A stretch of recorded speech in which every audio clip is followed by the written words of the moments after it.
Hey guys, what's going on? This is going to be my teardown and inspection video. As you can see, I have the rear assembly all taken apart and cleaned up, just about ready to put back together. There is zero issues, nothing bent, broken, loose, nothing came loose, everything held together real well. There's only just a few things that are natural for replacement, which is there's a couple bearings that I have just some rough spots in it. I'm not going to really try to clean them up or anything. I'm just going to go ahead and replace them. It's kind of tough. Once you get the shields off, they don't ever like to stay on. Some people like to clean them. I probably could and use them for backup, but I just more or less like to just pitch them, replace them, and be done with it. But here are my hinge pins. These are notorious for bending on all 8-scale vehicles. But the problem is this is the rear, and next to never do you have an issue, with the rear hinge pins. But if you roll them across the table, that's how you can check to see if they're bent, and these things roll straight as can be, all four of them. These are the inner hinge pins for the control arms on the inside, and these here are my outer hinge pins, which have no bends or anything at all in them. If you roll them on the edge of the table like so, if I can get this, you don't see anything wobbling up and down, and it's the same thing with the other one. It really doesn't even show any signs. I don't know if I can get a good focus on this. There's really no signs of like wear or anything, just a very, very, very little bit. With the bearings and stuff, the track, that was its first time being driven on the whole season. We didn't blow it off or anything, so it was really dusty conditions. So it doesn't surprise me that some of the bearings, especially the ones that are exposed, these are outside bearings, for the hubs. Those are the worst. These have just a little bit of roughness to them, and these are the ones for the differential case. The only other thing that I did notice is after all that runtime, the ring and pinion got just a hair clacky, which means it's just wearing in, so I'm going to have to try to tighten up the differential just a little bit with the shims. It's pretty easy to do. You just kind of play with the shims like I explained in the last video, and make it as tight as you can without any binding, especially in the buggy. If it's a little bit stiff, it's fine. You just want to make sure you get that good tooth engagement. I know I've probably said the tooth engagement thing a million times, but it's very important to have your differential to last a very long time in the Losi vehicles. So yeah, the turnbuckles are in really good shape. They're not rough or anything. They don't stick. Sometimes on these newer the newer style of the ball studs and turnbuckle ends, they can be a little tight, but you take a pair of pliers like I showed you in the one video and loosen them up. I didn't have to do that. These things flop really nice. I already went and rebuilt the shocks. There's no wear at all on the shock shafts. No dirt got in. I have to change the shock boots. They did get cut up a little bit, but there is an upgrade for that. The ones that come with the 3.0 truggy, you can use on these. They don't wrap onto the end of your shock eyelet. It's like almost like a O-ring that kind of fits over. The only thing you have to do is take off your shock eyelet and then slide the boot on, and it pinches the shaft, so it can actually slide up and down, but it fits so tight around here, none of the dust or dirt gets in. So I'm going to get those. I have a whole crap load of the shock boots for this, so once I run out of those shock boots, I'm going to switch to it. Maybe, maybe not. I don't know yet. I really don't want any dust or dirt getting in there at all, and that a lot of people do run with their shock boots off because of that issue, so they switched them.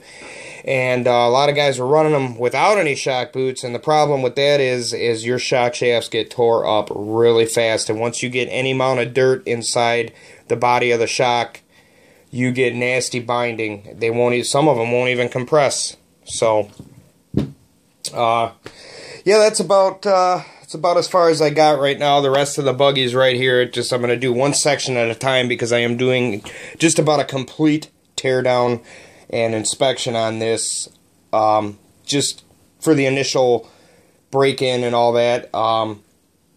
When the car gets this dirty, this is what I do. I tear it down completely, inspect everything, and put it back together, replace things that need to be replaced, and so on and so forth. There's no problems with the arms. They are nice and clean now. Everything is, actually. There's no issue with the drive shafts. They're not even bent. I didn't have too terribly bad of crashes. I mean, a couple tumbles here and there, but nothing out of the ordinary. So my next race isn't till May 31st. I'm just going to get this done and ready. What I'm going to focus on after this, Friday, I am picking up my keep-off 7 port for the Truggy. So I'm going to focus on getting that engine broke in. I'm going to go ahead and redo that break-in video. As long as I can get somebody to record for me, then I can do that break-in video. So I have nowhere. Like I said, I have to reshim the differential just because it is finally broken in. It was just a little bit clacky. There was a little bit of play in the teeth, and I don't really like that. I like it to be zero play and very smooth. So I'm going to try and do my best to get it as tight as I can without too much binding. And that is about it, guys. As I get to the next section, I'll make another video, but I'm just doing one section at a time. So this will be, I guess, like part 1. I don't even know how I'm going to describe it in the description, but so after I get this put together, I'll set it off to the side, and then I'll move on to the next section. Whatever I decide to do first, probably the front, and then after I do the front, show you guys that. That's about it, really. It's just radio tray, a dust off on the radio tray, clean the fuel tank, clean the outside of the engine, put a new air filter on, and I'm done. So it doesn't take me long. It only took me about less than an hour to tear this down, clean everything up, and then lay it out like this. Naturally, putting it back together takes a little bit more time. But this is how I thoroughly clean my RC vehicles. It's really the only way that you're going to inspect anything for wear, such as bearings, bent hinge pins, stuff like that. A lot of people like to hose them off. If I know that there isn't anything wrong, I'll spray it off with like compressed air and hit it with some silicone or something, silicone spray, and then blow it off there, and that'll be clean enough, like during the race day or something. But when I get home and I clean it and I want to inspect it, I will tear it down 100%, just about like this, and clean it and put it back together. It depends on how much. Sometimes I have done the quick cleaning way if I know everything's alright and I'm in a hurry, but most of the time I don't like to do that. This is the right way to clean your race vehicle.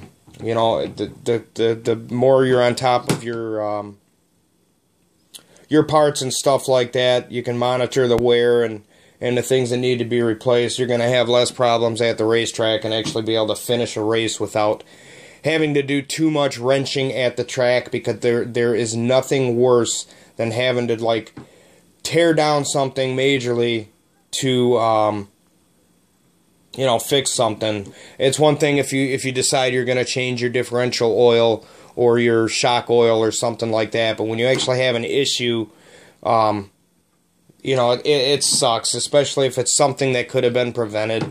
I don't like that. Like if you wear out a ball stud or have a blown out bearing, because a bearing isn't just going to fail over like with the snap of a finger. They're going to get rough like this. Yeah, I could leave this and it'd probably be alright for a little while, but if it fails, well, then that's my fault, because I knew it was bad and I didn't replace it. I was lazy. So, yeah, so when you check your bearings and stuff, if they're a little bit rough, you could probably get away with it, but I mean, you know, then if it fails, you're going to kick yourself in the ass. So it's always better to, you know, you can pull the shields off and spray them out. Put the shields back on. It's a little bit tricky using an X-Acto blade. That I can't do one-handed, I'm sorry. But you can clean them up and see how they feel. But if they're loose and wobbly and the inner race wobbles, then you don't want to really run with that bearing, because as soon as the dust hits it, it's going to wear the bearings out more and the bearing's going to explode pretty much. So, yeah, just my thoughts on that. But like I said, this car is very dialed out of the box once you build it. Like I said, I set it up to the specifications in the book, and then just tweaked it in from there. I was happy with the way it was out of the box with the instructions say to set it at. It gives you a good starting point. You could probably, as far as it was for my outdoor setup, I could have probably left it the way it was and still been fine, but I tweaked it in a little bit just to get the car a little more hooked up. Yeah, this thing's pretty sweet. So what I have to do yet is get the e-buggy rear tower, which has, I don't know if it's 1 or 2 more holes here at the bottom, which lays the camber link down straight, so when the car squats, you don't lose, you know, a lot of your negative camber. It'll actually stay there a little bit more, so you get more rubber to the surface of the track. Anyways, guys, I don't want to ramble on too much. This is just a stupid cleaning video, but got any questions? Just comment below, and we'll talk to you guys soon. Thank you.